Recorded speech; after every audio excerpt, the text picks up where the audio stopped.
예, 반갑습니다. 반갑지도 않고. 말이다. 성경책 있어요?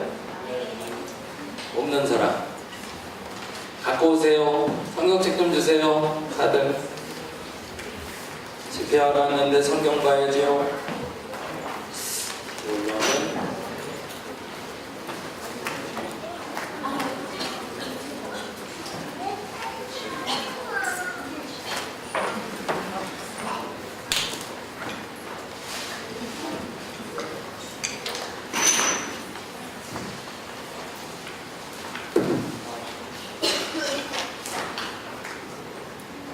오늘은 빌립보서 말씀 보겠습니다. 빌립보서 2장 5절에서 11절 말씀. 오늘은 조금 기네요. 어제 3절 읽었는데, 오늘은 기도할 때 아까 우리 김지성 목사님 말씀하신 것처럼 선생님들 기도해 주시는데 한 명 한 명 놓고 기도해 주시면 좋겠습니다. 선생님들끼리 막 뒤에서 기도하시는 것도 좋지만 하나 놓고 기도해 주세요.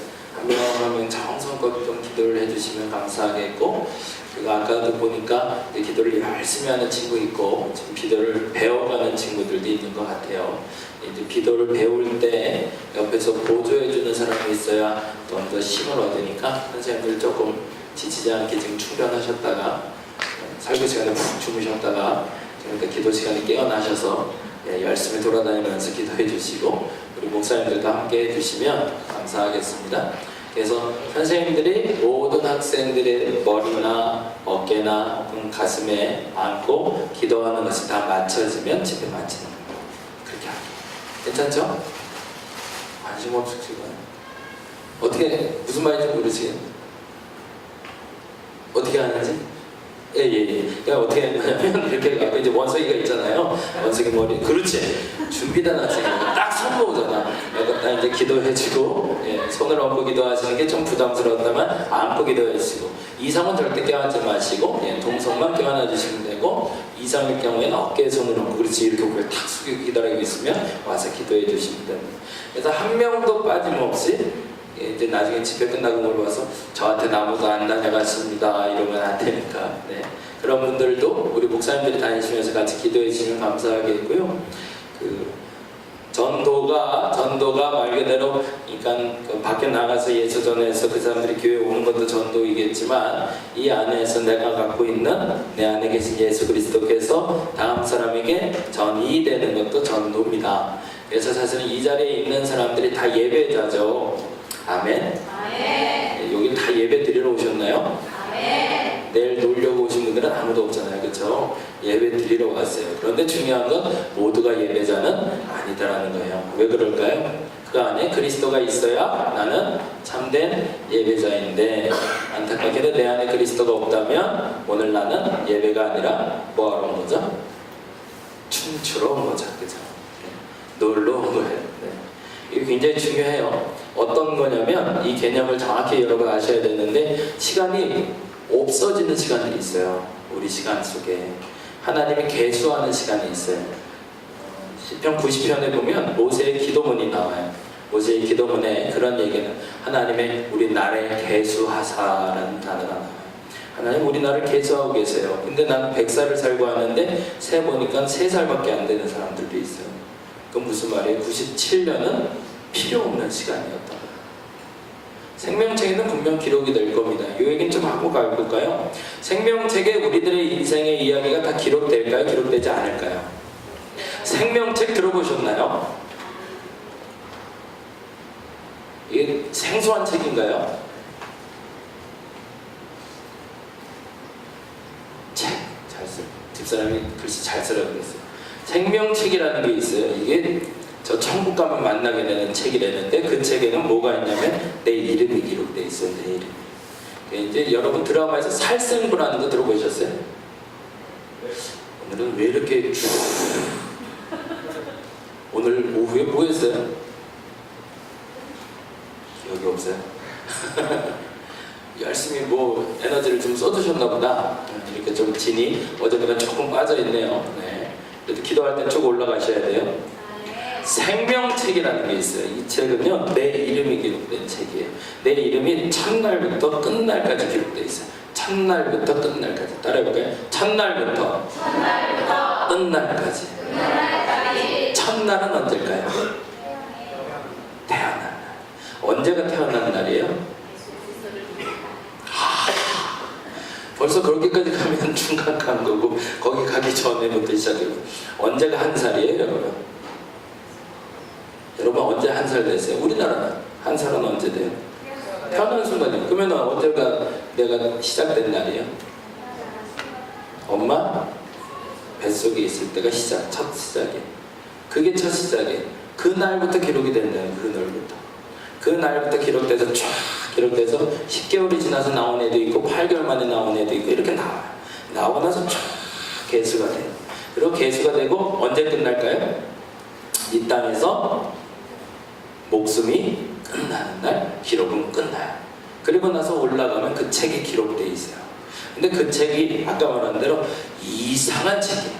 어떤 책이냐면 생명책이에요. 그 뭐예요? 생명을 주는 책이죠. 그 책을 받은 사람은 무슨 말이에요? 생명을 얻은 사람이에요. 무슨 얘기인지 알죠? 이 책이 없는 사람들이 있다는 거예요. 이건 매우 놀라운 일이에요. 천국에 가봤는데 내 책이 없어요. 태어난 날도 없고요. 죽은 날도 없어요. 왜 그럴까요?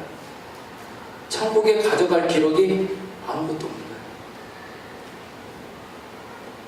17년을 살았는데 100년을 살았는데 천국에 가져갈 기록이 아무것도 없어요.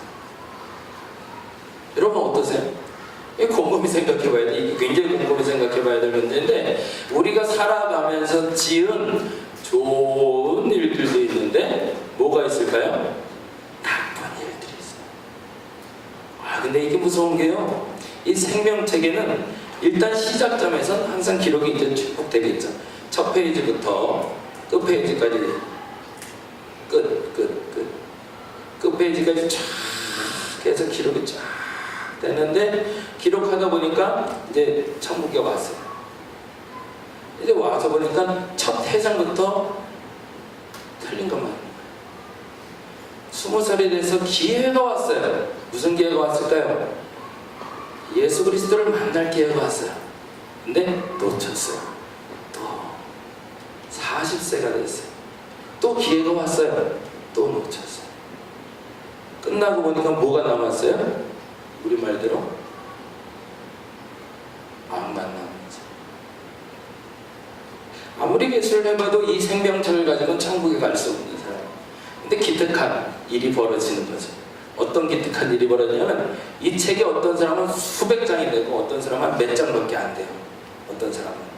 그런데요, 몇 장이 되든 수백 장이 되든 천국에 가는 사람들이 있더라는 거예요. 그 사람은 누굴까요? 이게 굉장히 중요해요. 예수 믿는 이유가 이게 제일 중요해요. 이게 아니면 우리가 예수 믿을 필요가 없어요. 나쁜 일 한 거와 좋은 일 한 거를 계수해서 천국 갈, 이 표현이 참 좋은 표현이에요. 놈이 없더라는 거예요. 아무도. 계산해보니까 이걸 아무리 계수를 해봐도, 어떤 인생을 갖다 놓고 아무리 계산해봐도 이렇게 계산해서 여기 갈 사람이 없어요. 이렇게. 이 수로 판단해서는 도저히 불가능한 거예요. 이게 하나님이 묘수를 찾아내셨죠. 묘수는 뭐예요? 한 방에 끝내자는 거예요. 한 방에. 오래 가지 말자. 이게 또 요거 지나면 또 죄질 수 있으니까 한 방에 끝내버리자. 그 한 방이 뭘까요? 한번 따라해보세요. 예수 그리스도를 믿는 것. 그거 한 방으로 끝내버리자. 그래갖고 구원은 받았어요. 구원은 받았지만 들어가 보면 뭐예요? 내 생명책은 한 장짜리. 그 한 장에 뭐가 기록되어 있을까요? 1992년 10월 27일 예수 믿음. 끝. 그건 아무것도 없는. 그럼 그 사람 구원 받은 사람일까요? 구원 못 받은 사람일까요? 어렵나? 구원 받은 거죠. 그래서 그것을 우리는 부끄러운 구원이라고 얘기를 해요. 어서 오세요. 저분들은 모르죠? 낯선 사람들이에요. 전라도 남원에서 오셨어요. 저 여기 순천에 집회 온다고 전라도 남원에 계신 그 집사님 네 분이신데 오늘 예배 드리러 오셨어요. 감사합니다. 우리 박수 한번 좀 해주세요.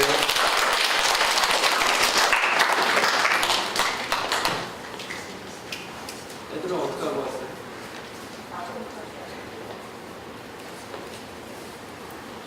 지금 굉장히 중요한 얘기를 한 거예요. 다른 설교 내용보다 제일 중요한 얘기를 한 거예요. 우리가 그리스도를 믿어서 구원받는다라는 것이요. 왜냐하면 우리 인생으로는 할 수 없는 일이기 때문에 그래요. 그 일을 주께서 이루어놓지 않으셨다면 안타깝지만 우리는 지금 아무 소용이 없는 사람들. 근데 감사하게도요. 이렇게 들어가면서도 덤으로 기록된 글들이 있어요. 그게 뭘까요? 그리스도 안에서 살아갔던 기록들이에요. 그 기록들은 남아서 저 천국에 같이 들어갈 수 있어요. 저와 여러분이 그 기록을 남길 수 있기를 바랍니다. 네. 선생님들만 하지 말고 여기도 한번 해보세요. 그 기록을 남기기 바랍니다. 네. 아, 그렇죠. 이렇게 원성이가 제일 대답을 잘할 거라고 믿어요. 이럴 때 아멘을 해야 되는 거야. 이럴 때 아멘을 하는 거라고. 그래요. 같이 말씀 보겠습니다. 빌립보서 2장 5절에서 11절 말씀 같이 한번 읽어보겠습니다. 그 사이에 원성이가 지워줄래요? 앞에. 네, 감사합니다. 2장 5절에서 11절 빌립보서 2장 5절에서 11절 말씀 우리 이 마음을 갖게 해달라고 우리 같이 기도하면서 같이 읽었으면 좋겠습니다. 같이 한 목소리 읽겠습니다. 시작. 너희 안에 이 마음을 품으라. 곧 그리스도 예수의 마음이니 그는 근본 하나님의 본체시나 하나님과 동등됨을 취할 것을 여기지 아니하시고 오히려 자기를 비워 종의 형체를 가지사 사람들과 같이 되셨고 사람의 모양으로 나타나사 자기를 낮추시고 죽기까지 복종하셨으니 곧 십자가에 죽으십니다. 이러므로 하나님은 그를 지극히 높여 모든 이름 위에 뛰어난 이름을 주사 하늘에 있는 자들과 땅에 있는 자들과 땅 아래에 있는 자들과 모든 무릎을 예수의 이름에 꿇게 하시고 모든 입으로 예수 그리스도를 주라 시인하여 하나님 아버지께 영광을 돌리게 하셨느니라. 아멘. 어저께 세 가지를 얘기했어요. 첫 번째 얘기했던 게 뭐였죠? 네, 맞아요. 하나님이 우리를 부르셨대요. 그래서 로마서 몇 장을 봤죠? 8장 28절을 봤어요. 그러면서 세 가지 얘기를 했어요. 첫 번째 얘기가 뭐였죠? 야, 이게 어려운 거라 외우기 쉽진 않아요. 한번 찾아볼까요? 8장, 로마서 8장 28절.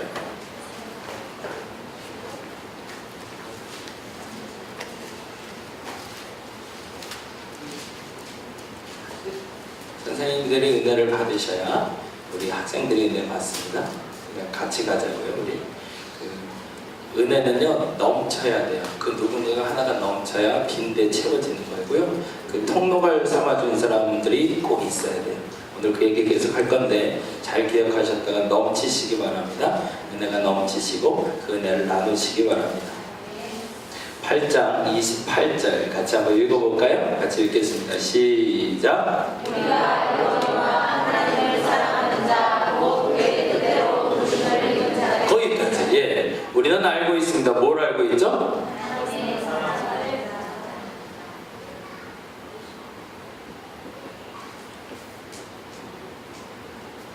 하나님을 사랑하는 자 그는 누구다? 곧 그렇죠. 그의 뜻대로 뭐한 자? 그렇죠. 을 입은 자. 이들을 조금 어려운 말로 그래요. 누가 지금 살짝 대답했는데 뭐라고 그러죠? 나비? 나비라는 단어가 나왔어요. 나비의 뜻이 뭐라고 그랬죠? 선지자. 야, 이걸 기억을 하네. 와, 내가 너무 감사하네요. 이 선지자가 어떤 의미가 있다고 그래서 나비라는 뜻이요? 물이 모글모글 흐르는 사람. 99도에서는 안 끓는다고 그랬어요. 물은 99도에서 절대 끓일 수가 없습니다. 100도에서 끓여요. 팔팔팔팔 물을 끓여서 그래야 음식을 내야 맛있게 되죠. 내 안에 그리스도에 대한 열정이 차고 넘쳐서 그것 때문에 주체할 수 없는 끓어오르는 열정이 생기는 사람들, 그들을 나비, 선지자라고 부릅니다. 이걸 한마디로 하면 뭐라고 그랬죠? 그렇죠.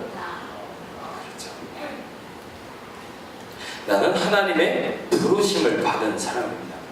그 말은 크게 세 가지로 나뉘어진다는 거죠. 첫째, 하나님을 뭐 하는 사람?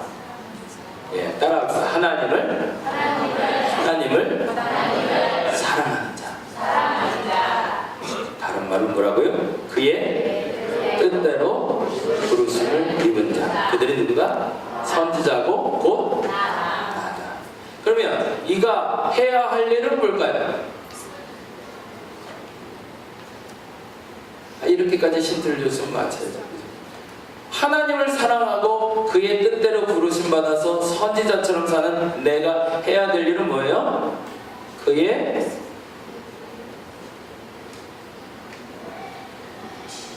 뜻대로 사는 거죠. 이 그의 뜻대로 사는 게 뭘까요? 어저께 두 번째 얘기했어요. 그게 뭐였죠? 네, 거기. 세 번째는 그런 이들을 어떻게 하신다고 그랬죠? 주께서 영원하게 하신다. 그래서 오늘 요 얘기를 좀 하려고. 창세기를 좀 볼까요?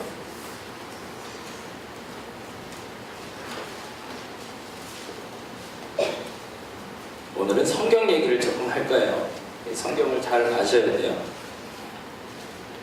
창세기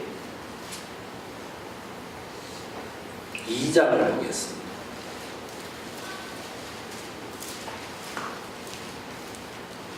오늘도 9시 반에는 끝낼게요. 그 시간에 딱 좋죠? 오늘 간식은 뭐예요, 목사님? 없어요? 오늘은 치킨이에요? 네, 감사합니다. 9시 반에 배달되나요? 아, 가지러 가셔야 되나요? 그러면 가지러 가는 시간에 끝나면 되겠네요? 그러면 목사님이 가세요? 누가 가세요? 아, 두 분이 가세요? 아, 그러면 두 분이 딱 일어나시면 끝나는 시간이다 생각하면 되겠네요? 그래서 듣다가 지겨우시면 일어나세요? 그럼 그때 딱 끝내볼게요. 네. 저분들이 신호탄으로 하겠습니다. 예, 2장 15절 같이 한번 볼까요? 주께서 기뻐하실 일들을 여러분 이루셨으면 좋겠습니다. 주께서 기뻐하실 일들에 대한 4가지가 기록되고 있는데 2장 15절 말씀 같이 한번 읽어볼까요? 읽겠습니다. 시작. 여호와 하나님이 그 사람을 이끌어 그의 동산에 두어 그것을 건전하며 지키게 하시고 거기 지키게 하시고요. 첫 번째 동그라미를 좀 해놓으시면 좋겠는데 아니면 여러분이 기억을 해놓읍시다. 이게 첫 번째예요. 두 번째 16절입니다. 같이 읽겠습니다. 시작. 여호와 하나님이 그 사람에게 명하여 주시되 항상 각종 나무의 열매는 우리가 힘으로 먹게. 요거는 이렇게 한번 적을게요.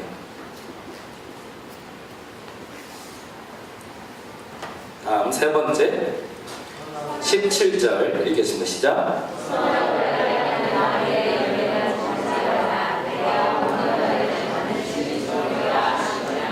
그러면 요거하고 반대말로 뭐라고 적으면 좋을까요?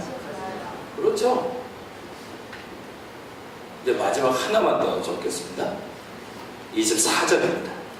같이 한번 읽겠습니다. 시작.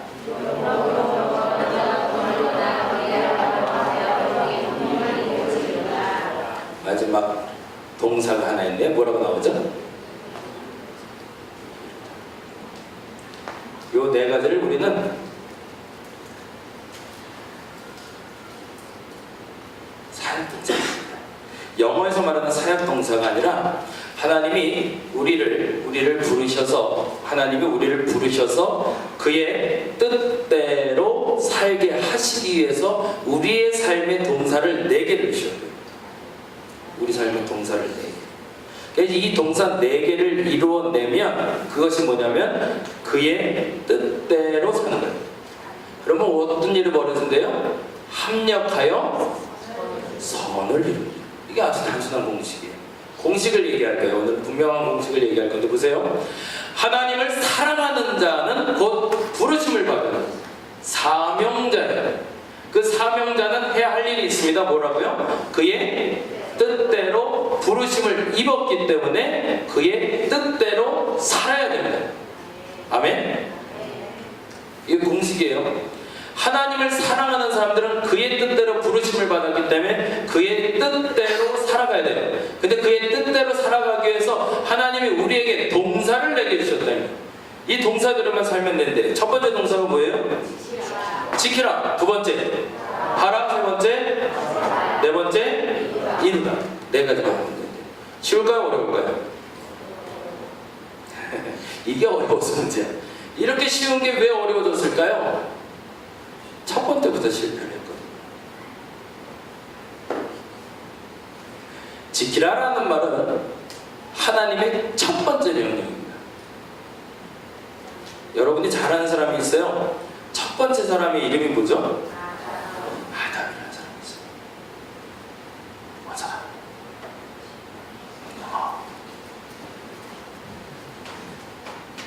아담이라는 사람이 있고요. 이 아담이라는 사람을 하나님이 만드시고요. 그에게 주신 복이 있어요. 그 복이 뭘까요? 에이, 여자도 없는데 어떻게 생각해요? 네. 아담에게 주신 복이 있어요. 아담에게, 예, 맞아요. 에덴에서 살게 하신 거예요. 에덴에서 살게 하신 것이 복이에요. 그건 뭐예요? 하나님이 만들어 놓은 모든 것을 누릴 수 있는 자격이 부여된 사람. 그게 아담.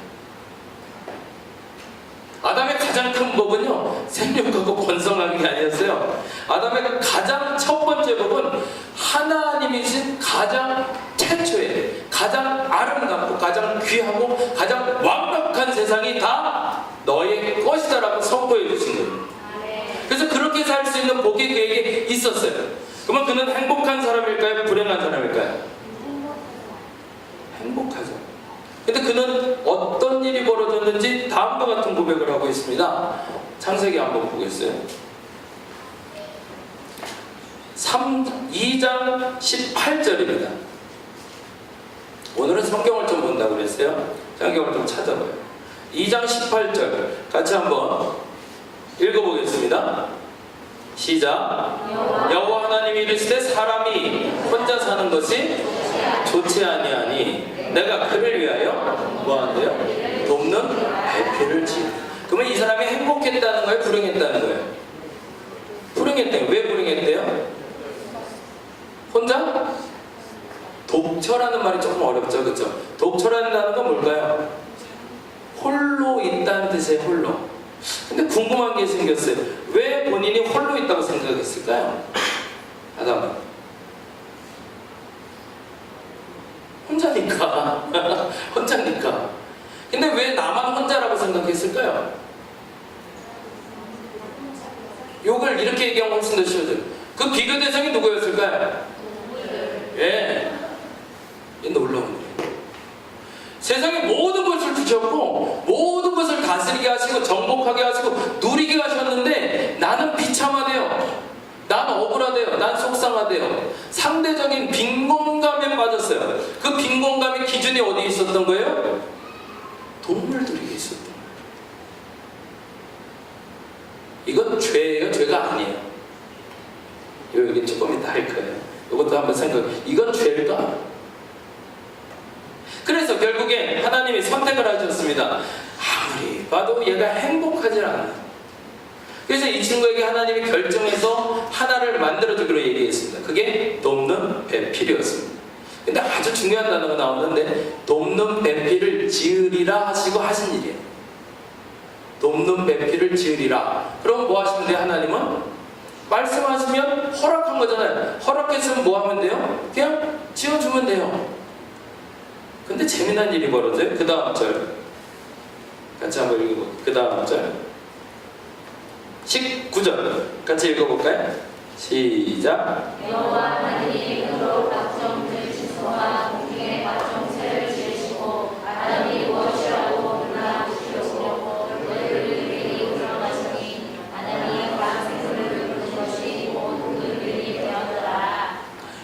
그런데 왜 아담에게 지어준다고 얘기하시면서 생물들을 데려왔을까요? 이 성경을 봤으니까 이해가 될 거라고 저는 생각하고 얘기하고 있는데, 보세요. 아담이 혼자 있는 게 보기 좋지 않았대요. 그래서 배필을 데려왔어요. 배필을 지어준다고 하셨어요. 그러고 나서 하신 행동은 뭐냐면 흙으로 각종 뭐를 지으셨어요? 들짐승을 지으셨어요. 왜? 돕는 배필을 만들려고. 어라? 이게 도대체 뭐 하는 걸까요? 그리고 또 하죠. 공중에 각종 새를 지으신대요. 왜요? 돕는 배필을 지으려고. 짐승은 창조돼 있었어요. 이미 아담 전에 이미 들짐승, 날짐승 다 있었어요. 근데 내가 돕는 배필을 지으리라 얘기하시고 하나님 지금 뭐 하고 계세요? 들짐승을 만들고 계세요. 날짐승을 만들고 계세요. 지금 뭐 하고 계신 거예요? 아담한테 장난치시는 건가요 지금? 그 다음에 아담에게 하신 행동이 참 재밌어요. 그 다음에 뭐라고 하시는지 보세요. 그것들을 그에게 이끌어 가세요. 뭐예요? 아담 앞으로 데려오셨대요. 그리고 뭐라고 하세요? 아담이 그 각 생물에 부르는 것이 그 이름이 되었더라. 그 다음 절에 그 힌트가 있습니다. 왜 그 돕는 배필로 만들었던 들짐승과 날짐승들 데려왔는지 20절에 다음과 같이 기록하고 있습니다. 20절 한번 볼까요? 같이 읽겠습니다. 시작. 아담이 모든 가축과 공중의 새와 들의 모든 짐승에게 이름을 뭐예요? 하나님이 만들어놓은 모든 짐승들이 다 내 앞에 다 왔다 갔어요. 그런데 중요한 단어가 다음 절에 나옵니다. 다음 절에 뭐라고 나오죠? 아담이 뭐래요? 돕는 배필이 없대. 그건 무슨 말이에요? 짐승들이 왔다가 하는데 저건 소네, 저건 돼지다, 이건 고양이네, 이건 개네 라고 이름을 지어서 보내고 나서 보니까 나하고 배필할 만한 게 있다? 없다? 근데 너 외롭다고 왜 느꼈어? 저 동물들과 너하고 비교해서 그거 아니란 얘기를 하고 싶었던 거죠. 그런데 아담이 그러면 뭐 해야 되냐면 여기서는 요 단어를 써야 돼요. 한번 따라올게요. 깨달음. 이때 깨달았어야 돼요.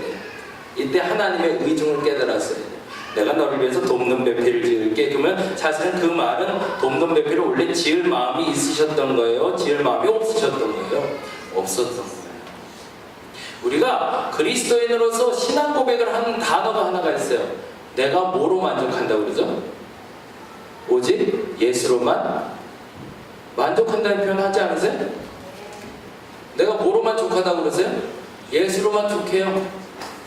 하나님만으로 뭐 하다고 그러죠? 충분하다고 얘기해요. 그러면 지금 아담의 입에서 나와야 되는 고백은 뭐예요? 원래는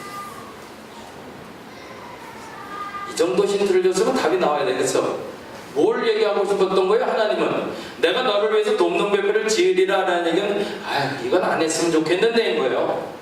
이건 안 하고 싶었는데 네가 원하니 한번 해볼게. 그리고 들짐승 데려오고 날짐승 데려오고 한번 이름 지어봐. 그 말은 뭐냐면 이름을 지었다는 건 그의 특징을 얘기하는 거죠. 그래서 이름을 지어놓고 보니까 이게 나하고 다 안 맞겠다라는 걸 거꾸로 말하면 좀 더 쉽게 말하자면 이거 나하고는 견줄 게 안 되네 라는 걸 알아야 된다는 거였어요. 근데 다 지나갔는데도 깨닫지 못하는 거예요. 역시 하나님밖에 없구나. 나는 하나님밖에 없습니다 라는 말을 아담이 했으면 세상은 에덴으로 마무리가 됐어요. 근데 여기서 아담은 그 고백을 깨달음이 없어서 말 못해요. 그리고 그 감정이 이끄는 대로 살아요. 뭐요? 내가 다시 외로워진. 그러자 하나님이 그를 잠들게 하십니다. 그리고 새로운 시작을 여셨는데 그게 누구죠? 하와라는 여인을 주세요. 여기서부터 발단이 돼요. 이건 죄일까요? 죄가 아닐까요? 사실은 이건 죄는 아니에요. 인간의 부족함에 대해서 하나님께 토로하는 거예요. 그러나 그것이 죄의 씨앗은 될 수 있었던 거죠. 이제 첫 번째 시작이 잘못됐다는 얘기를 조금 할게요. 아담에게 짝꿍이 있다고 그랬죠. 짝꿍이 누구라고 그랬죠? 하와. 그건 알죠? 하와의 다른 이름이 뭐죠? 이브. 이브하고 하와라는 여자는 같은 여자예요. 아담이 두 여자와 살았던 건 아니에요. 아담이 처음에는 한 여자랑 살았어요. 그 여자 이름이 하와와 이브예요. 이쯤부터 다시 시작해 봅시다. 그런데 아주 재미난 일이 벌어졌어요. 어느 날인데 아마도 근데 이 여자 이름부터 한번 좀 정해보고 갑시다. 요걸 봐야 그 다음 알게 돼요. 한번 볼까요? 21절부터 23절을 한번 보고 가야 될 것 같습니다. 같이 한번 읽어볼까요? 21절 같이 한번 읽겠습니다. 시작. 여호와 하나님이 아담을 깊이 잠들게 하시니 잠들매 그가 그 갈빗대 하나를 취하고 살로 대신 채우시고. 무슨 말이에요? 한 세대가 끝난 거예요. 이미 하나님이 계획했던 첫날의 시작이 끝나신 거예요. 그리고 새 창조가 시작된 거예요. 아담을 잠들게 하셨다는 얘기입니다. 그리고 두 번째 재창조가 시작이 됐는데 그때 일어난 일이 뭐냐면 그가 갈빗대 하나를 취하고 살로 대신 채워서 그 다음 말이 굉장히 재밌어요. 22절 읽어볼게요. 시작. 여호와 하나님이 아담에게 취하신 그 갈빗대로 뭐를 만들었대요? 여자를 만드시고. 요 만들다라는 단어하고 지은다라는 단어가 같은 말일까요? 다른 말일까요? 같은 말이지. 한번 보겠습니다. 19절 보겠습니다. 19절. 여호와 하나님의 흙으로 각종 들짐승과 공중의 각종 새를 지으시고. 만들다라는 뜻이죠. 그렇죠? 만들어 주셨어요. 그리고 나서 뭐 하셨죠? 아담이 무엇이라고 부르나 보시려고 내려오셨죠. 그죠? 그게 19절이죠. 그러면은 22절은 뭐라고 되어 있는지 한번 볼까요? 여호와 하나님이 아담에게 취하신 갈빗대로 여자를 만드시고 지으시고 그를 아담에게로 이끌어 오셔서 그 다음에 한 일이 뭐예요? 아담이 말합니다. 뭐라고 말하죠? 이는 내 뼈 중에 뼈요 살 중에 살이라. 이건 뭐예요? 아담이 그에게 이름을 지어준 거죠. 이것은 도문배필이 맞다. 그러면 하와의 정체성은 뭐예요?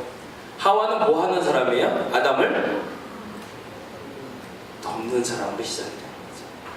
그래서 부부관계가 시작이 됐는데 하나님은 원칙을 주셨어요. 그 원칙이 뭐죠? 같이 읽어보면 이게 이제 중요해요. 24절 시작. 이러므로 남자가 부모를 떠나 그의 아내와 합하여 둘이 뭐하라고요? 한 몸을 이루래요. 그러면 아담이 지켜야 될 게 뭘까요? 이제 아담이 지켜야 될 게 생겼어요. 뭘까요? 하와와 한 몸이 되는 거예요. 한 몸이라는 건 뭘까요? 같은 생각을 하고 같은 말을 하고 같이 화내고 같이 좋아하는 게 한 몸이죠. 맞나요? 아닌가요? 어려워요? 어렵진 않죠. 이제 옛날 얘기 갈게요.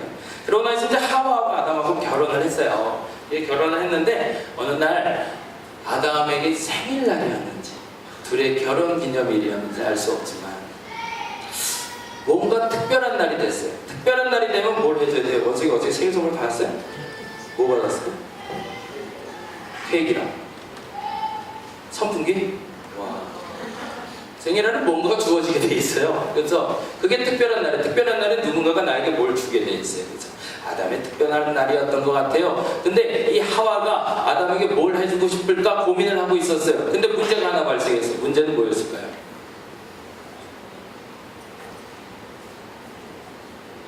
하나님이 세상을 창조하시고 모든 것을 누구에게 주셨을까요? 아담에게만 주셨어요. 이게 문제였던 거예요.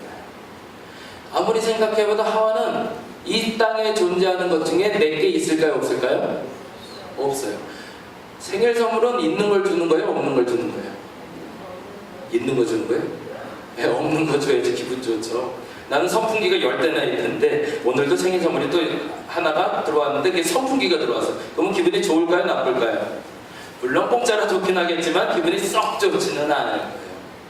하와가 선물을 해주고 싶은데 눈 씻고 찾아봐도 전 세상에 온 세상에 존재하는 것들 중에 내게 주어진 것이 아무것도 없었어요. 근데 이 특별한 날이 가기 전에 아담에게 선물을 해주고 싶어요. 그래서 고민하다가 동산 한가운데로 갔는데 때마침 재미나는 나무를 하나 봤어요. 그 나무의 이름이 뭘까요? 이야, 이건 알고 있네요. 선악과가 뭐예요? 선과 악을 알게 하는 나무라고 누구가 얘기했을까요? 하나님이 얘기했대요. 그걸 하와가 들었을까요? 못 들었을까요? 아담한테는 못 들었죠. 그러면 누구한테 들었을까요?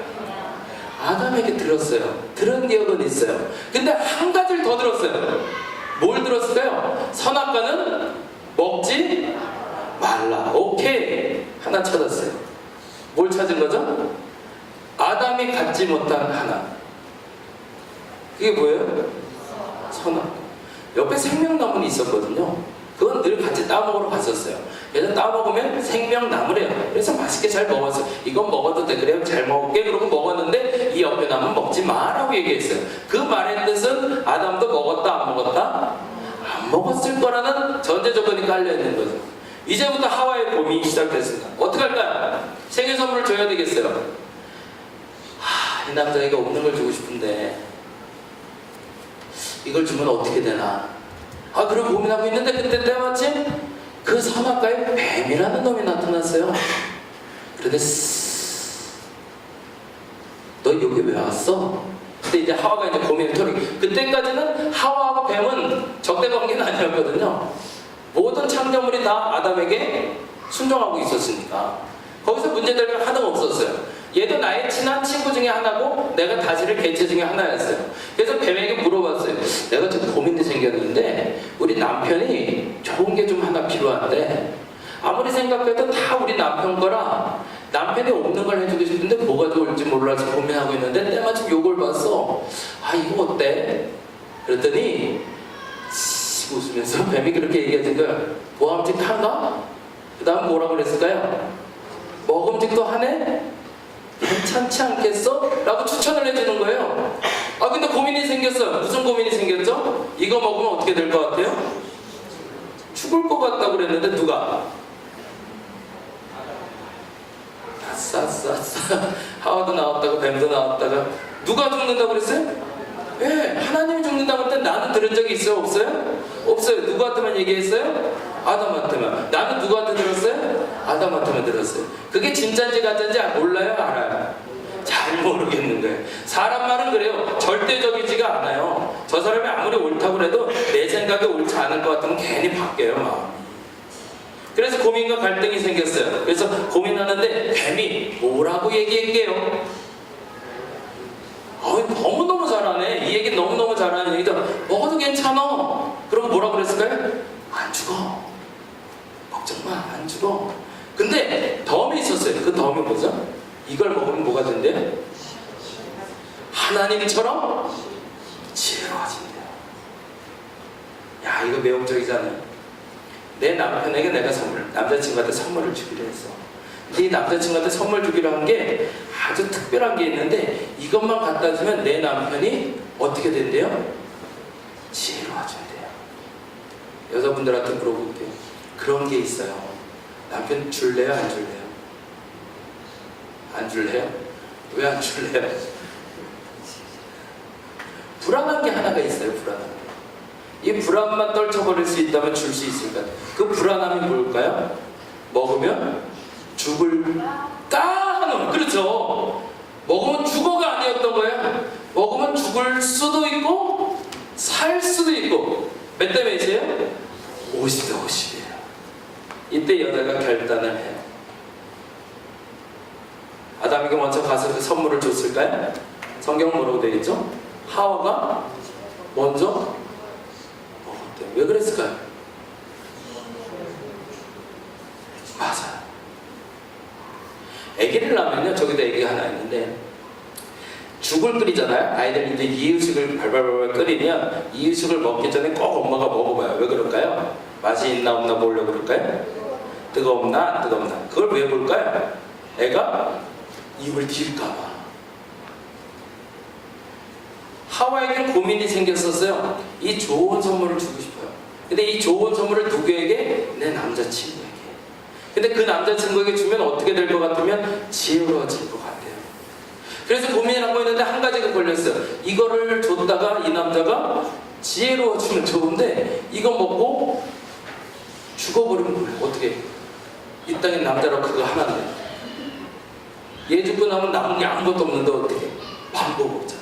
그런데 이 여자가 이상한 선택을 하는 거예요. 그걸 따서 그 남자에게 갖다가 선물이야 라고 준 게 아니라 그걸 따더니 자기가 못 참고 그럼 뭐 한 거야 이 사람이? 지금 이걸 먹고 지혜로워지려고?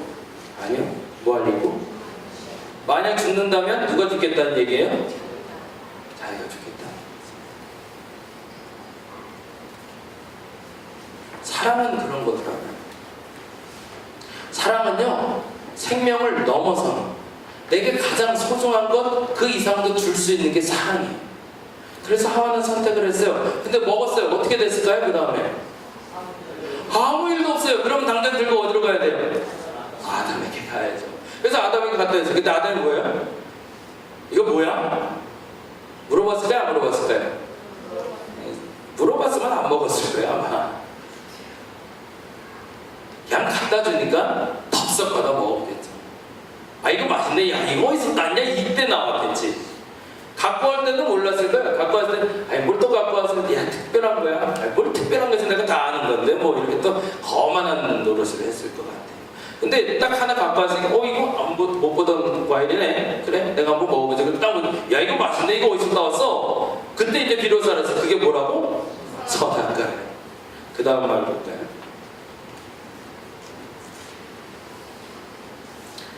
3장 보겠습니다. 3장 11절.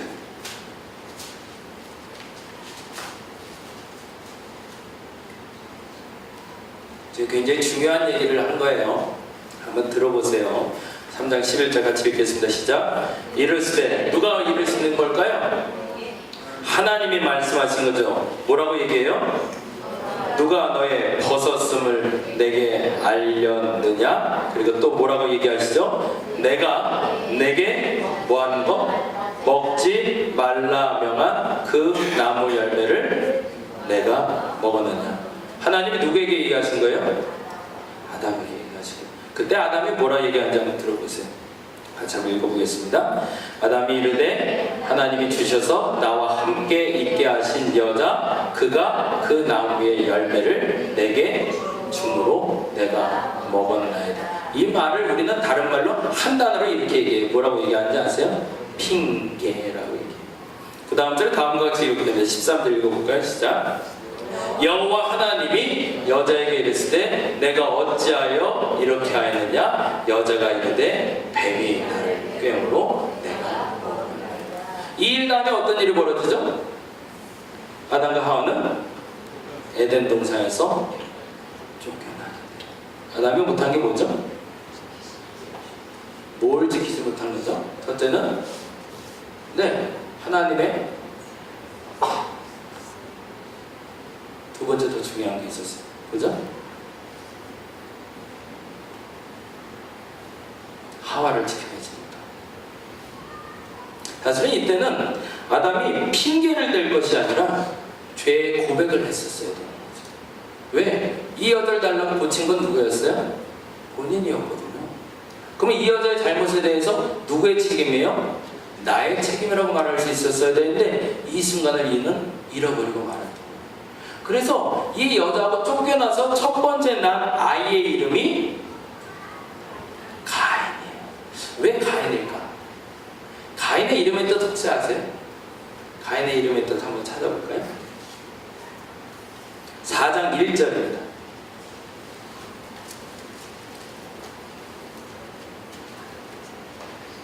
보세요. 잘 한번 읽어볼게요. 같이 한번 읽겠습니다. 시작. 아담이 그의 아내 하와와 동침하매 하와가 임신하여 가인을 낳고 이르되 내가 여호와로 말미암아 등남하였다. 가인의 이름의 뜻이 뭘까요? 내가 여호와로 말미암아 등남했다. 그건 무슨 말이에요? 하나님이 나로 이 남자와 회복시켜 주겠다는 기대를 가졌다는 얘기예요. 그동안은 나와 이제 멀어져 있는 이 남자가 이제는 나를 사랑해주고 나에게 돌아오겠다고 생각을 했다. 근데 안타깝게도 그 다음에 아이를 하나 낳았는데 그 아이 이름이 아벨입니다. 가인의 이름은 하나님이 등남하게 하겠다는 거고, 아벨의 이름의 뜻은 양치는 자면 참 좋겠는데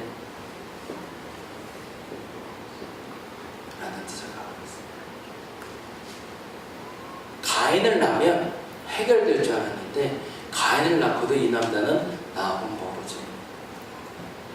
그러고 나서 가인과 아벨이 예배를 드리는 장면을 우리가 만나게 됩니다. 여기서 또 하나가 나오는데 이 첫사람들에 대한 실수가 나와요. 가인이 예배를 드리다가 하나님께 예배 드리고 아벨도 예배를 드렸는데 그 다음에 이상한 일이 벌어졌어요. 어떤 일이 벌어졌냐면 가인의 예배는 하나님이 안 받으시고 아벨의 예배만 받았어요.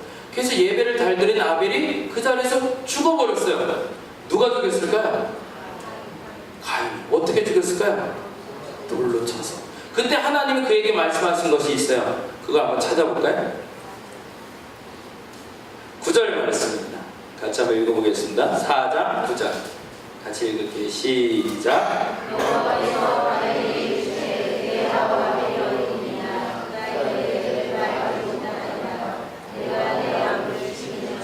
어떤 단어가 나오고 있어요?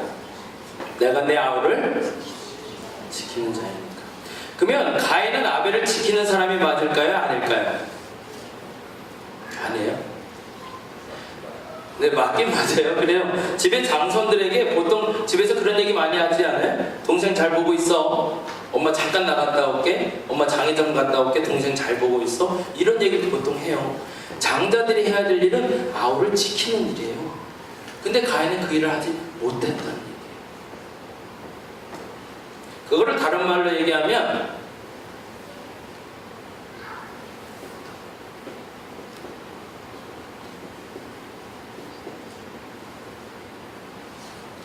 이라는 단어로 이야기를 합니다. 오늘 이제 이 얘기하면서 이제 마무리할게요. 잘 보세요. 지금보다 이제 좀 더 빨리 진행이 될 텐데 여러분이 좀 잘 쫓아오시면 답을 찾을 수 있고 그 답을 찾으시면 오늘 해야 할 일이 보이실 거예요. 같이 한번 보겠습니다. 원석이 잠깐만 지우고. 보세요. 지금 이제 여러분 성경 통독이라고 해서 성경 통독 전체 개관을 해드리려고 해요.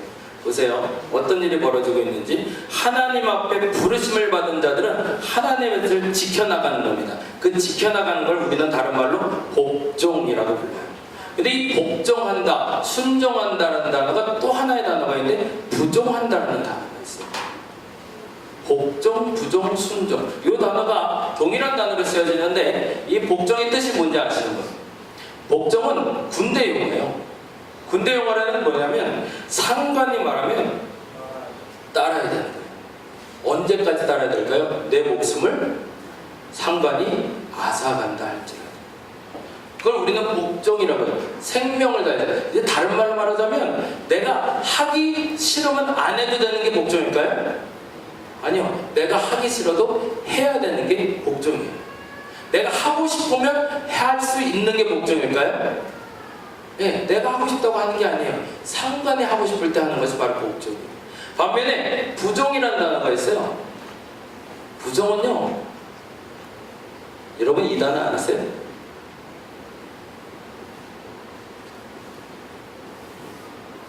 이 단어 들어보셨어요? 접붙이기가 뭐죠? 모르세요? 아, 이거 한번 설명해 볼게요. 나무가 있어요, 나무가. 요 나무가 있는데 요 나무를 이렇게 할다고 이렇게 할다고 완전히 다르네요. 마이크가. 와, 새로운 발견했는데, 예, 이렇게 한번 얘기해 볼게요. 예, 나무가 있는데 이 나무가 건강한 나무예요. 그리고 이 나무가 또 나쁜 나무예요. 그래서 이 나무가 죽어가고 있어서 이 나무를 잘라다가 여기다 탁 하고 붙여주는 걸 접붙이라고 불러요. 맞나요? 그런 것 같아요. 말하든 말든.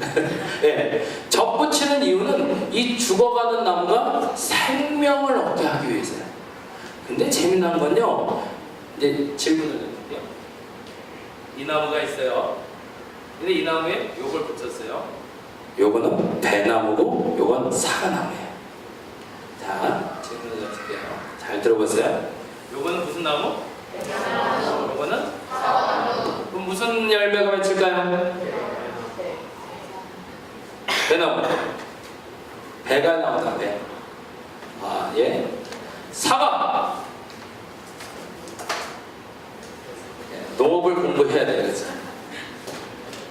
사과나무 나와요.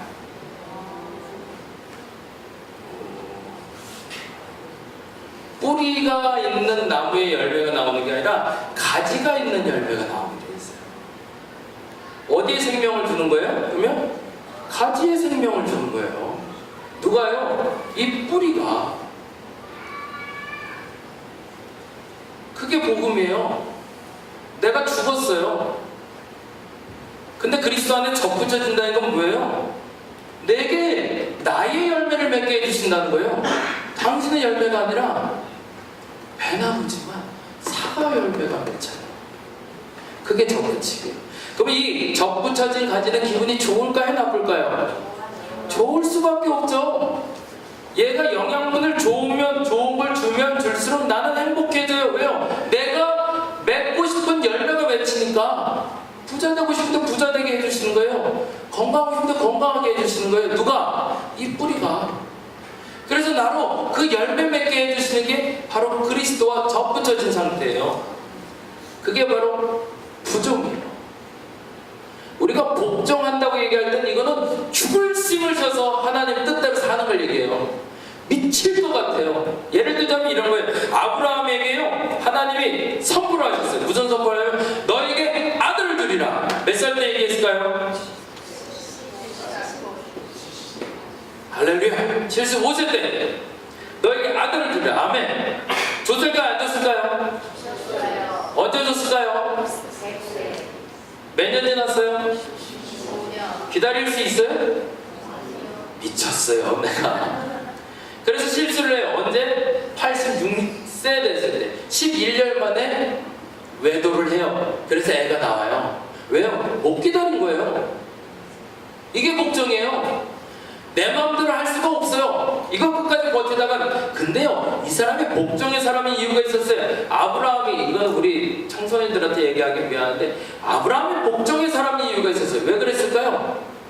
100세에 뭐 한다고 그랬어? 아들을 낳았대요. 아들이 어떻게 하면 생길까요? 성교육을 하자는 얘기가 아니에요.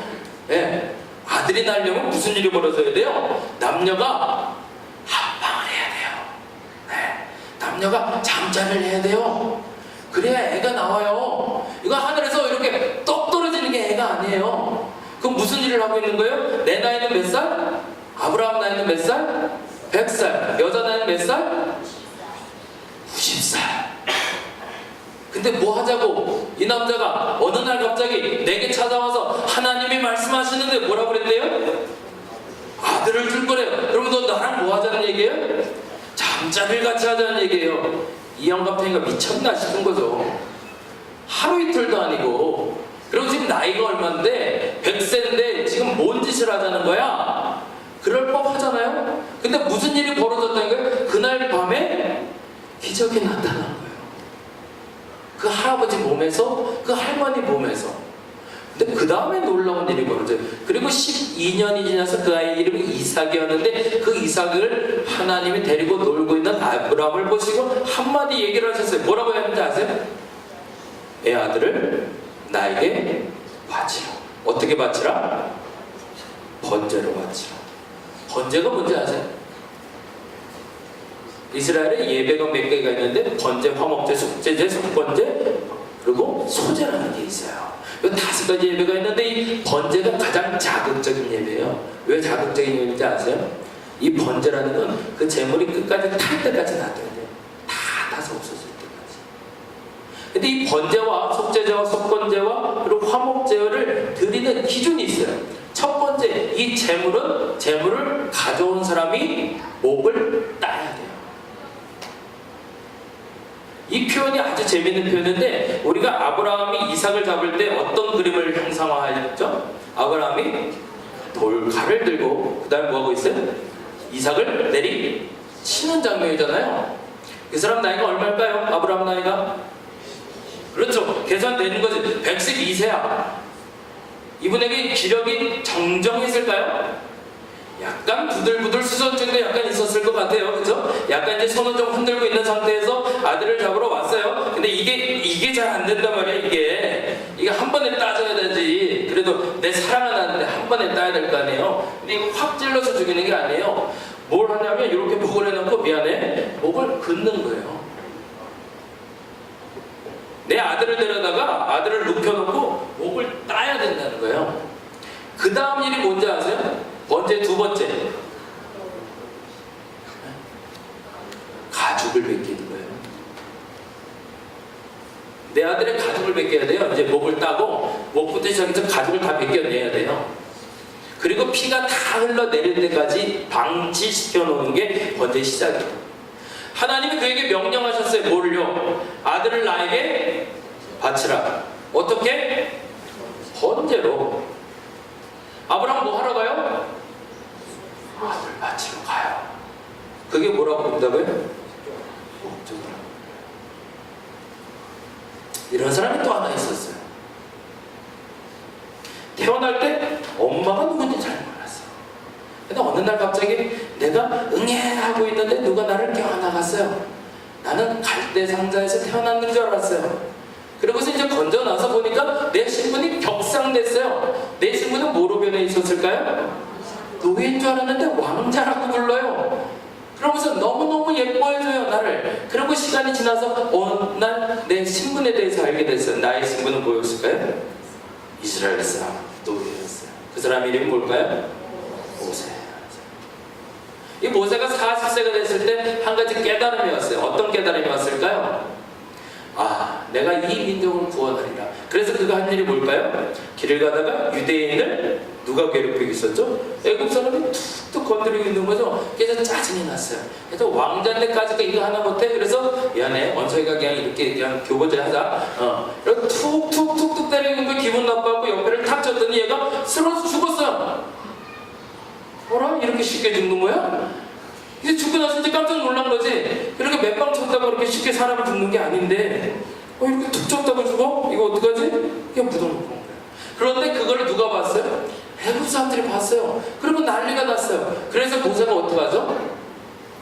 도망가요. 참 속도 없어요, 그렇죠? 아직 그거 하나, 그저 왕자인데 그거 하나 못 감출까? 감추면 안 되겠지.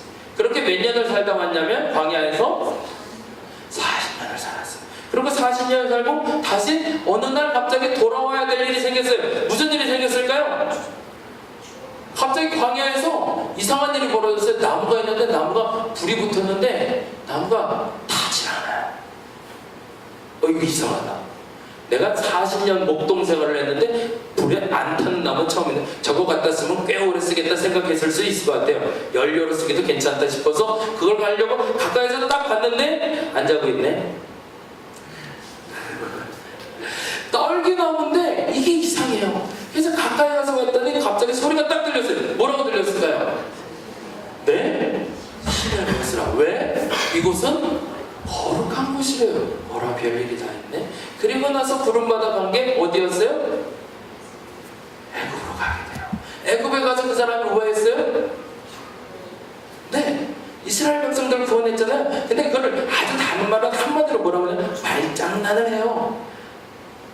그가 한 일은 뭐예요? 지팡이 들고 다니는 것밖에 없어요. 지팡이 들고 홍해를 내리치면 어떻게 돼요? 홍해가 골겋게 하늘을 내리치면 파리가 막 떨어지고 메뚜기 개구리 막 올라오다가 내가 지팡이 하나만 들면 어떤 일이 벌어져요? 메뚜기가 다 날아가고 파리가 다 없어져요. 이게 신기한 일이 벌어지기 시작합니다. 마지막에 어떤 일이 벌어졌어? 유월절이라는 사건이 터지면서 유월절 사건으로 말미암아 모세가 하나님의 사람들을 데리고 드디어 가나안으로 향해 출발합니다. 얼마나 멋져요. 그래서 우리는 모세처럼 살고 싶어요. 근데 문제가 있었어요. 모세가 왜 하나님께 부름받았을까요? 이스라엘 백성들을 애굽하는 게 목적이 아니에요. 우리 이거 잘못 알고 있어요. 모세는 이스라엘 백성들을 해방시켜서 애굽시키는 게 목적이 아니었어요. 한 발 더 갔어야 돼요. 한 발 더 어디 가야 돼요? 가나안 가는 게 목적이에요. 그럼 보세요. 이스라엘 백성들을 갖다가 10가지 말장난해서 지팡이 가지고 어떻게 했고 홍해도 가르고 뭐 하고 해서 쭉쭉쭉쭉 왔어요. 그러면 여기 이제 중간이에요, 중간. 근데 마지막에 내가 이제 어디로 가야 돼? 최종 목적지는 어디예요?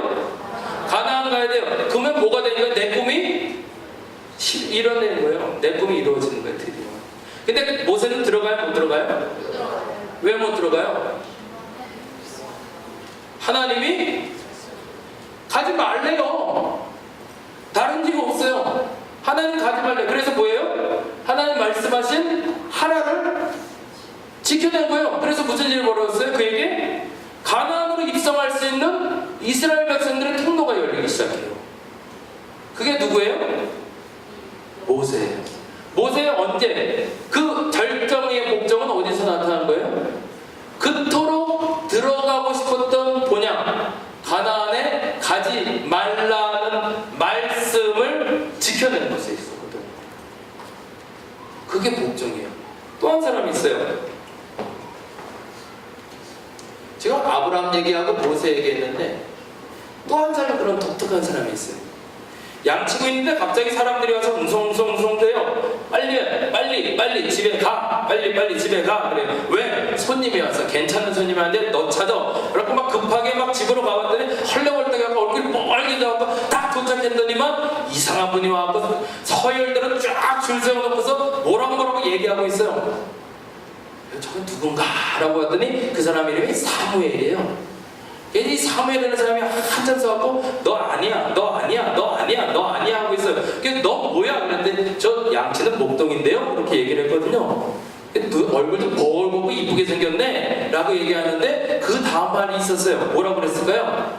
내가 너를 이스라엘의 왕으로 삼겠다고 얘기했어요. 이 사람 이름이 뭘까요? 다윗이에요. 그 나이가 몇 살 때였을까요? 18세?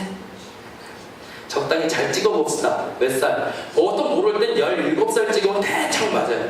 예, 요셉도 17, 다윗도 17. 적당히 부름받은 나이가 17. 그러면 그래 그냥 조금 안다 이렇게 딱 돼요. 17에 부름을 받아요. 그러면 자 보세요. 원석이에게 내가 얘기했어요. 넌 이제 왕이다. 내가 아니라 하나님이 한 걸로 하자.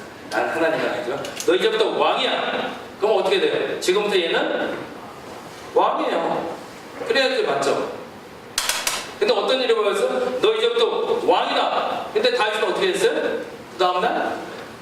예, 쫓겨나게 있어야 돼요. 이게 뭐야? 왕이라며. 내가 조금 나아질 거라며. 어느 정도까지? 이 나라의 왕까지 된다며. 근데 그의 인생이 어디로 가요? 계속 이상하게 바다로 가요. 잘 될 것 같으면 곤두박질 치고 잘 될 것 같으면 골도박질 치고 사울에게 신임을 받는 줄 알았는데 신임은커녕 사울은 누구예요? 사실은 다윗의 장인어른이에요. 우리 장인어른이 나를 죽이려고 드는 거예요. 시도 때도 없이 활을 쏘질 않나 창을 던지질 않나 수단과 방법을 가리지 않고 나를 죽이려고 들어요. 그래갖고 굴러 들어가고 막판에 아둘람이라는 곳에 가서 이 사람을 죽이려고 작정을 해요. 죽이려고 작정했을 때 하나님을 만나게 돼요. 그리고 나서 그때 하나님이 그에게 400명의 사람을 붙여주십니다. 그리고 이 400명과 함께 이스라엘의 왕국을 시작해요. 그게 열왕기상 22장 얘기예요. 이제부터 왕으로 죽게 돼요. 그러고 나서 어떻게 돼요? 다윗은 승승장구. 너무너무 우리가 보기에도 야 다윗처럼 되고 싶다라는 꿈을 품을 만큼 위대한 일을 다윗이 경험하게 됩니다. 근데 문제가 있었어요. 다윗에게 꿈이 하나 있었어요. 다윗의 꿈은 뭐였을까요?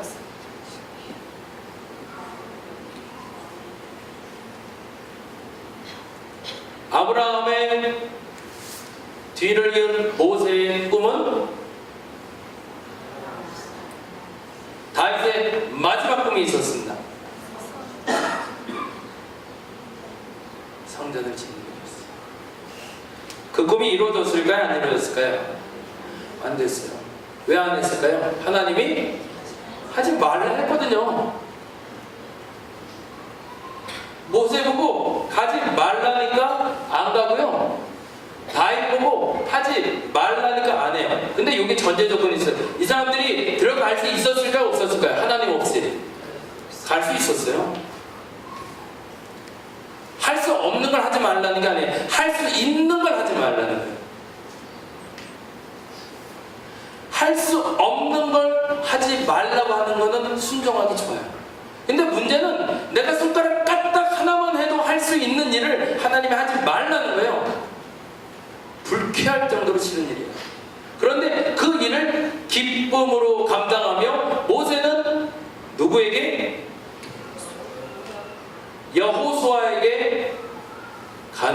백성의 꿈을 이루게 해주고, 다윗은 누구에게? 솔로몬에게 그 꿈을 이루게 해줍니다. 근데 또 재미난 일이 있어요.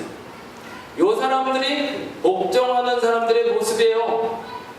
공통점은 뭐예요? 할 수 없어서 안 하는 게 아니라 하나님이 하지 말라니까 안 하는 사람들. 할 수 있는데 하는 게 아니라 할 수 없는데 하나님이 하라 하면 하는 사람들이 복종하는 사람. 이런 사람들을 우리는 발화점이 되는 사람들이라고. 이 사람들이 누리는 건 없어요. 그게 우리 소위 말해서 1세대 신앙이에요. 신앙의 3대를 제가 구분해서 얘기를 하는데, 1세대 신앙인의 공통적인 특징이 있어요. 뭐냐면 지지리도 복이 없어요. 누리는 게 별로 없어요. 그건 무슨 말을 얘기하면 예수 처음 믿은 첫 세대를 얘기해요. 우리나라에 복음이 언제 들어왔는지 아세요? 1884년도에 들어옵니다. 1884년도에 선교사가 들어와서 우리나라에 복음이 시작됩니다. 와, 시간이 얼마 안 남았네. 빨리 갈게요. 복음이 들어와서 복음을 받아들인 분들이 제일 처음에 누구였을까? 양반들도 있었고, 제일 유명한 분들이 우리 할머니들이 있어요. 근데 우리 할머니들이 신앙생활 하는데 어떻게 신앙생활 하는지 아세요? 새벽 3시, 새벽 2시 일어나서 10리길을 걸어서 20리길을 걸어서 새벽 예배를 갔어요. 그럼 갔다 와서 무슨 일 경험했는지 아세요? 죽으라고 얻어 터지는 거예요. 거기가 어디라고 가냐고. 그러면 다음날 새벽 3시는 뭐 할까요? 다시 일어나서 또 새벽 예배 가요. 그리고 갔다 와서 뭐예요? 또 얻어맞아. 그리고 또 가요? 그리고 또 얻어맞아. 그분들이 헌금할 때 제가 그렇게 배웠어요. 헌금 옛날에 어떻게 했는지 혹시 아세요? 지폐가 있으면 지폐를 다리 위로 다려서 했어요. 들어보고 혹시 아세요? 지폐가 꼬깃꼬깃하니까 그걸 정성껏 한다고 빳빳하게 다려서. 그게 1세대 신앙이들이에요. 1세대 신앙의 공통적인 특징이 뭐예요? 목숨보다도 귀하게 뭘 여긴다? 하나님. 하나님이 하지 말라는 것과 하라는 것을 명확히 구별해서 살았던 사람. 이들의 뒤를 잇는 사람들이 부정하는 사람들입니다. 아까 뭐라고 그랬죠? 뿌리가 건강하니 내가 맺고 싶은 열매가 맺는 사람들, 맺히지 않는 사람들. 맺히는 사람들을 얘기해요. 그래서 그 사람들의 첫 번째가 바로 아브라함의 뒤를 잇는 이삭이라는 사람이에요. 이삭이요, 가뭄에 그랄 땅에 가게 돼요. 그랄 땅에 갔는데 온통 가뭄이라 물이 하나도 없어요. 근데 하나님이 얘기하세요, 이삭에게. 하나님 어떻게 할까요? 그때 이삭에게 하나님 뭐라고 그러셨을까요? 물이 없으니 가라 했을까요? 가지 말라 했을까요? 가지 말라 그래요. 그때 이삭이 어떻게 할까요? 안 가요. 물이 없는데. 왜요? 공급원이 어디예요? 하나님인 걸 아니까. 이 땅에 물이 없어도 그 물을 누가 줄 걸 믿은 거예요? 하나님이 줄 걸 믿은 거예요.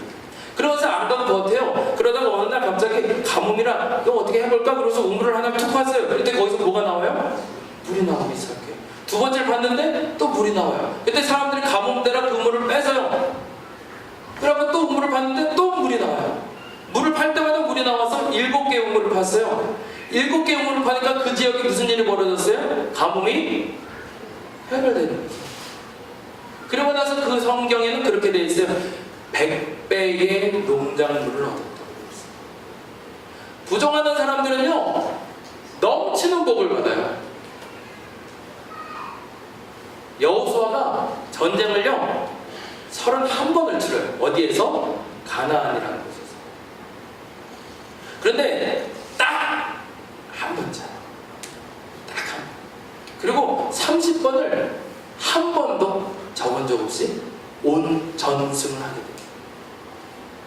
솔로몬, 우리가 너무 잘 아는 사람이죠. 이 사람에게 처가 몇 명이었을까요? 같이 사는 여자가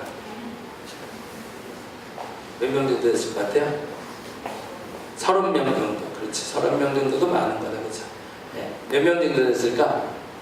솔로몬의 후궁과 첩이, 그러니까 본처 말고 정실 부인 말고 본처 말고 후궁하고 첩만 1000명이 안 돼요. 와, 하루에 한 번씩 계속 만나러 가기도 힘들 거예요. 3년이 걸릴 거예요. 그죠? 얼굴 한 번씩만 보고 와서. 이 사람이 부귀영화가 너무 넘쳐서 전 세계에서 이 사람이 부귀영화를 보러 왔고, 심지어 그에게 뭐가 있었대요? 하나님의 지혜가 있어서 그 지혜를 사람들이 배우러 왔대요. 부정하는 사람들의 특징. 근데 이들의 또 하나의 특징은 뭐냐면 복종하던 1세대가 있었다. 이 복종하는 1세대가 없었다면 부정하는 2세대는 없었던 거예요. 근데 문제는 뭐냐면 아브라함의 하나님, 모세의 하나님, 다윗의 하나님이 있는데 죄송하게 이들은 자신의 하나님을 고백하지 않아요. 아브라함의 하나님을 믿는 아브라함의 하나님의 이삭이에요. 모세의 하나님을 믿는 여호수아예요. 다윗의 하나님을 믿는 솔로몬. 그러다 보니까 우리가 말하는 순종의 세대인 제3세대가 시작이 돼요. 순종한다라고 얘기할 때 순종하는 건 뭘 거예요? 복종하고 부정하고 조금 다른 의미겠죠. 복종은 싫어도 하는 거잖아요. 부정은 하나님이 하는 건 다 좋은 거예요. 왜? 근원이 하나님이니까. 이 뿌리에서 주는 건 뭐든지 다 좋아요. 그런데 이 순종은 좀 달라요. 순종은 내가 좋아야 하는 게 순종이에요. 제가 그래서 이런 얘기 많이 해요. 우리 애들도 공부하라고 하면 죽으라고 하네요.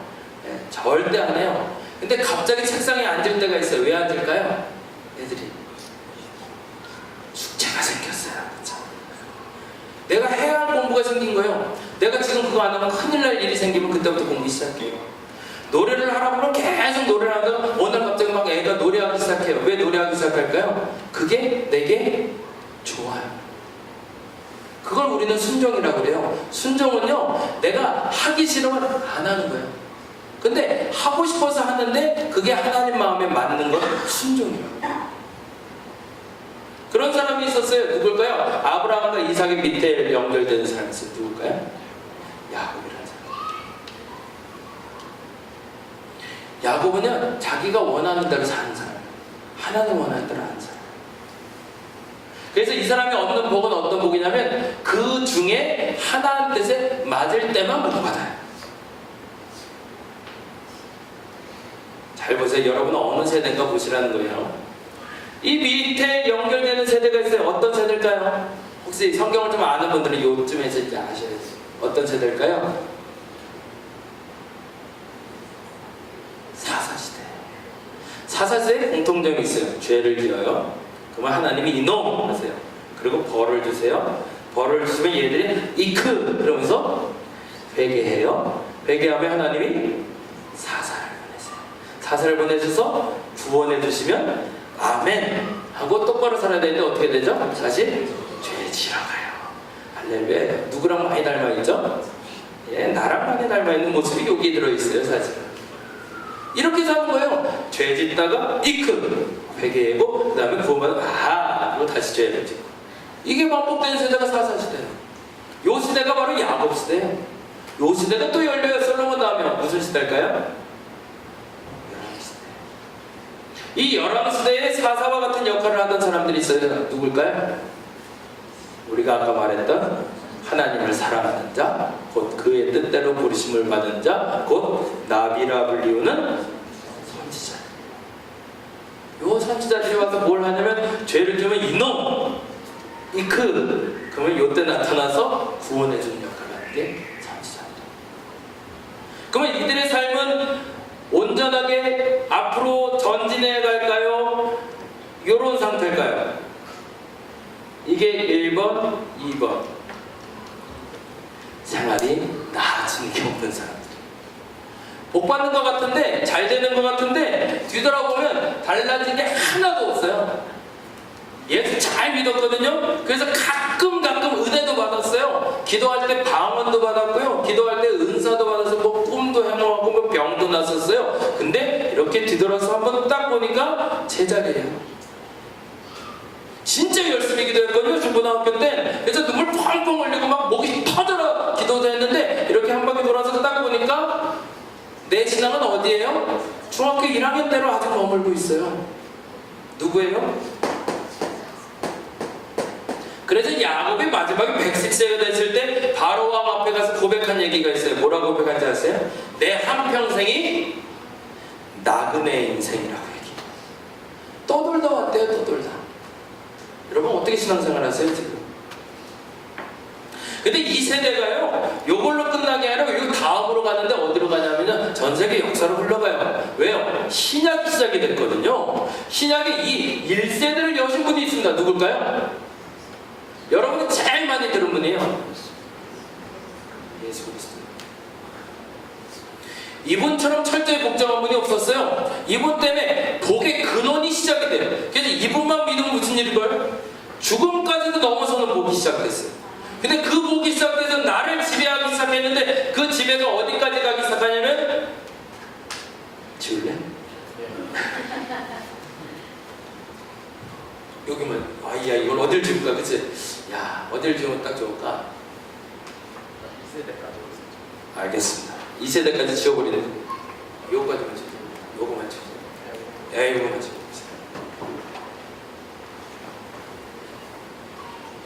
잘 들어보세요. 이제 조금 더 갈게요. 예수 그리스도가 탄생하시고 나서 예수께서 부활하시고 나서 제자들에게 임하시고 제자들이 120명 문도가 모여서 120명이 예배했을 때 베드로가 고백해서 3,000명이 회개를 해요. 그 순간부터 폭발적인 교회의 부흥운동이 시작되었는데 그 부흥운동이 언제까지 가냐면 AD 313년까지 가요.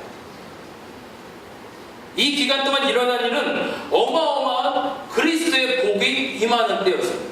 근데 한 가지 중요한 일이 벌어졌어요. 이 아브라함 때와 모세 때와 다윗 때와 같은 시대가 이때 열려요.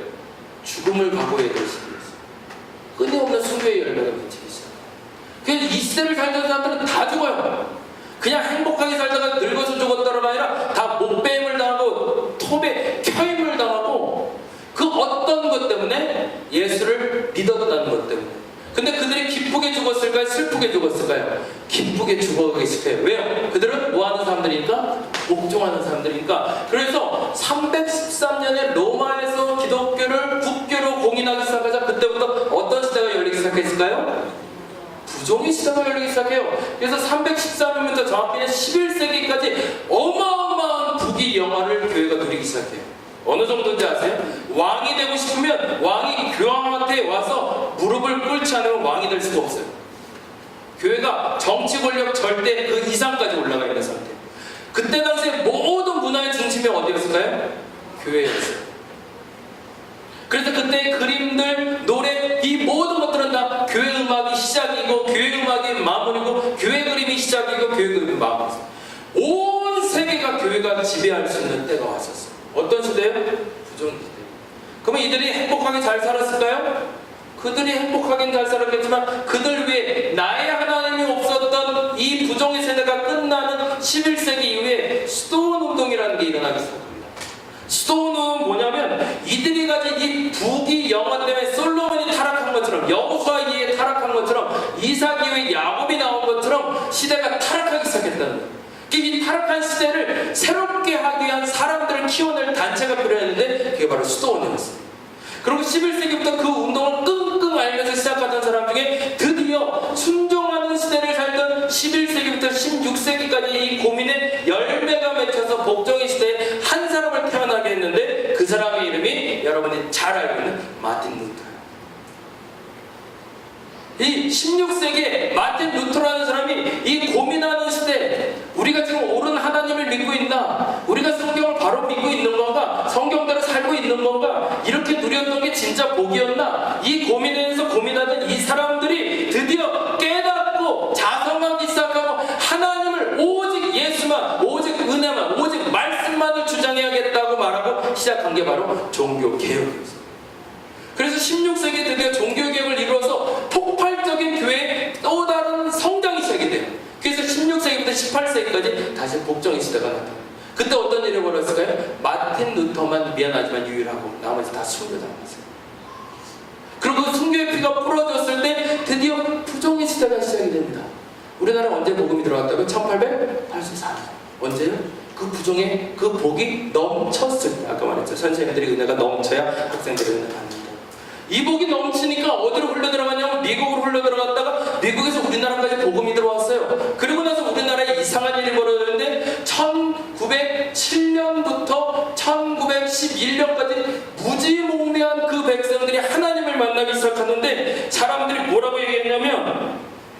제2의 예루살렘이 평양이 됐다고 얘기했어요. 어떤 일이 벌어졌냐면 평양 시내에 술집이 하나도 없어진 거예요. 주색 잡기를 했던 사람들이 다 없어졌어요. 저녁 6시 되면 문을 다 닫아요. 그리고 다 예배당 가는 거예요. 다 기도하고요. 다 회개하고. 폭발적인 성장이 시작되는데 1960년까지 일어납니다. 근데 그때 무서운 일이 벌어졌는데 뭐냐면 이 복종한 시대에는 무슨 공통점이 있다? 흔히 말해서 순교의 열매가 맺혀지기 시작해요. 일제시대에 그 믿음 때문에 사람들 죽기 시작해요. 공산당이라고 불리긴 했지만 공산당만 그랬던 게 아니에요. 우리 이거 정확히 알아야 돼요. 국군들도 그랬어요. 믿는 사람들 죽이기 시작해요. 그래서 그들이 순교의 피가 뿌려지기 시작합니다. 언제까지 뿌렸을까요? 1953년까지 6.25 정전은 끝나고. 그러고 나서 재미난 일이 벌어져요. 어디다 적어야 되냐? 1958년을 기점으로 교회가 부정의 시대로 들어갔어요. 왜 1958년이라고 얘기하는지 아세요? 1958년도에 여의도 순복음교회가 시작이 됩니다. 그토록 순교의 피를 뿌리고 기독교의 그 뿌리가 근간이 만들어진 그때에 그 복종의 사람들의 그 순교의 피가 이제는 스물 생명을 얻기 시작해서 복을 생성하기 시작했는데 폭발적인 경제적인 부흥과 정치의 부흥과 우리가 누릴 수 있는 이 모든 부귀영화를 그때부터 누리기 시작해요. 어떤 시대가 시작된 거죠? 부정의 시대. 그래서 1960년대부터 정확히 1992년까지 이 부정의 시대가 가요. 왜 92년이라고 얘기하냐면 1992년도에 처음으로 교회에서 통계를 냈는데 이러한 통계가 나왔어요. 교회 내 수가 감소하고 있다. 제가 그걸 기억하는 이유가 있어요. 그때 그 감소한 숫자를 이렇게 기록했어요. 뭐라고 이렇게 했는지 기억나는 분 있으세요? 그때 당시에 처음으로, 지금까지 그러니까 1960년부터 1992년까지 한 번도 교인 수가 줄어본 적이 없는 거예요. 그래서 1000만 교인, 1200만, 막 100만 전도운동 막 이렇게 불렸는데 어느 날 1992년 그 한 시점에 딱 떨어졌는데 교인 수가 급감한다고. 그 급감한 숫자가 14만 4천이었어요. 그래서 기억이 나요. 그게 어떤 의미가 있는 거다. 그래서 1992년부터 우리는 지금 순종의 시대를 살고 있어요. 여러분의 세대는 지금 어느 세대일까요? 이 시대를 살고 있어요. 이 시대의 첫 번째 일어난 일이 뭐라고요? 종교개혁 전에는 수도원이라는 것이 있어요. 그리고 이 시기엔 누가 있었다고요? 열왕시대에는 선지자가 있습니다. 사사시대엔 누가 있었다고요? 지금 21세기엔 누가 있을까요? 여러분이 있죠. 전라남도 순천에서 이 발화점이 시작될 수 있기를 간절히 바랍니다. 여기서 복종의 사람, 그 한 사람이 일어나면 하나님의 역사가 시작됩니다. 그 얘기가 오늘 빌립보서 2장 5절의 11절이에요. 같이 한번 보고 마무리할게요.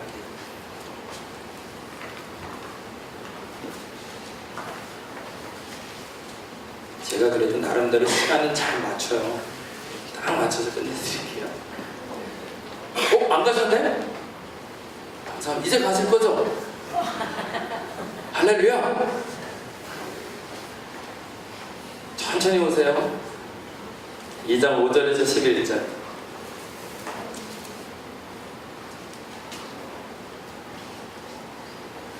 이 2장 5절부터 이제 한 절씩 천천히 보겠습니다. 여러분의 믿음의 고백과 발화점의 고백이 되길 바랍니다. 2장 5절 시작. 너희 안에 곧 그리스도의 예수님. 성경 볼 때 이런 단어 굉장히 중요해서 곧이라는 단어가 나온 건 뭐예요? 같다라는 뜻이에요. 그렇죠? 이 마음을 품으래. 어떤 마음이래요? 그리스도의 마음이래요. 이 마음을 품으면 이런 일이 벌어진답니다. 6절 읽어부터 시작.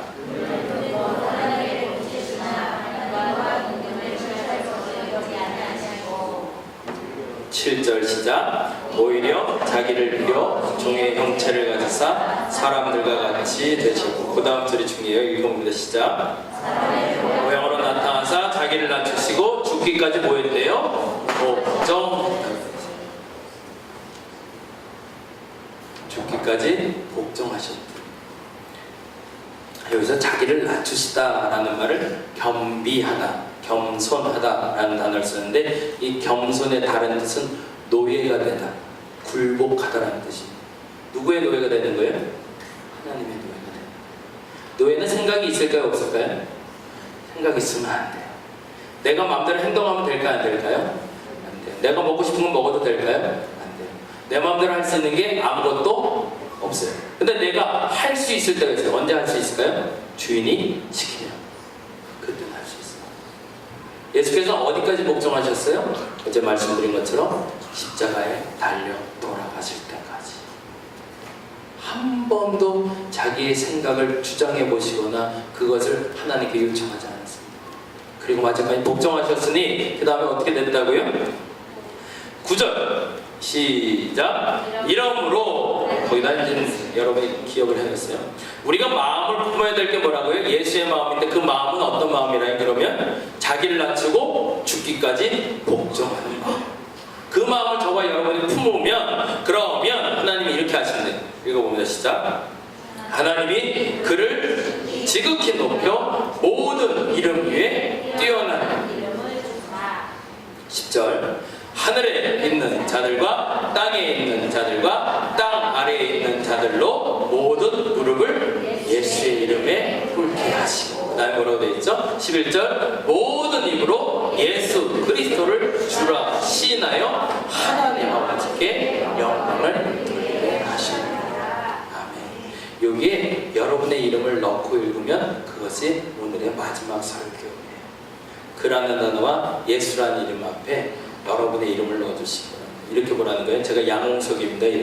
이름으로 하나님이 양홍석을 지극히 높여, 이렇게 읽자는 거예요. 무슨 얘기를 아시죠? 그런데 여기서 중요한 게 있어요. 하나님이 나를 지극히 높여주는 이유는 뭐예요? 내가 하나님께 죽기까지 복종하겠다. 같이 읽어봅니다. 여러분 이름 넣으세요. 이러므로 하나님이 양홍석을 지극히 높여 모든 이름 위에 뛰어난 이름을 주사 하늘에 있는 자들과 땅에 있는 자들과 땅 아래에 있는 자들로 모든 이름을 양홍석에게 꿇게 하시고, 모든 입으로 양홍석을 주라시나요? 이건 안 된다. 그죠? 이건 하지 말고 하나님 아버지께 영광을 돌리게 하실 것이다. 복종하는 사람이 그 어떤 사람인지는 하나님 내정에 넣지는 않으셨습니다. 중요한 건 하나님의 부르심에 응답하여 그 의를 이루고 하나님의 영광을 위해서, 아까 여기 적었던 지키라 하는 것, 하지 말라 하는 것, 하라 하는 것, 그것을 할 수 있는 사람을 통해서 하나님은 그 땅을 발화점이 시작되게 하신다. 2018년 8월 3일 오늘이 여러분이 그 발화점의 시작점이 되기를 간절히 바랍니다. 여기에 한 가지 매우 중요한 게 있어요. 왜냐하면 우리는 이런 삶을 살고 싶거든요. 사실 부해지고 싶고 행복해지고 싶고 넉넉히 누리고 싶고, 근데 미안한 얘기지만 이것은 하나님이 그의 뜻대로 부르신 목적이 아니라는 거예요. 제가 그래서 이 말을 많이 하는데, 이거는 하나님이 주신 덤이에요. 덤. 여러분이 만일 복종하는 삶을 산다면 그 이후에 덤으로 이 복을 주시겠다는 거예요. 오늘 여러분이 결단할 수 있기를 간절히 바랍니다. 아주 단순한 하나님, 하나님이 하라 하면 하라, 하나님이 하지 말라 하면 안 할 수 있는 용기를 허락하여 주옵소서. 우리 찬양합시다.